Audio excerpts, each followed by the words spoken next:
Komisi 2 DPR RI melakukan peninjauan simulasi program makan siang bergizi gratis di SMK Negeri 2 Palembang yang dihadiri penjabat Gubernur Sumsel bersama Komisi 2 DPR RI yang melaksanakan reses di Kota Palembang, Jumat tanggal 13 Desember tahun 2024.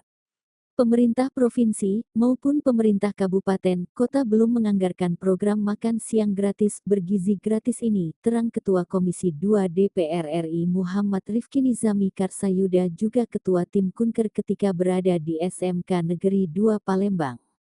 Menurutnya, saat ini kita masih menunggu arahan pusat dan DPR RI akan proaktif bagaimana juknisnya nanti. Karena semuanya berkomitmen untuk melaksanakan program Presiden Prabowo secara gotong royong. Kalau dari simulasi, Pemda sudah siap dan sekolah siap. Hanya memang sumber dananya yang masih harus dipastikan. Karena memang sampai saat ini juknisnya belum ada katanya. Meskipun begitu Rifki Nizami mengimbau supaya Gubernur Sumsel menyiapkan anggaran yang cukup untuk makan bergizi gratis.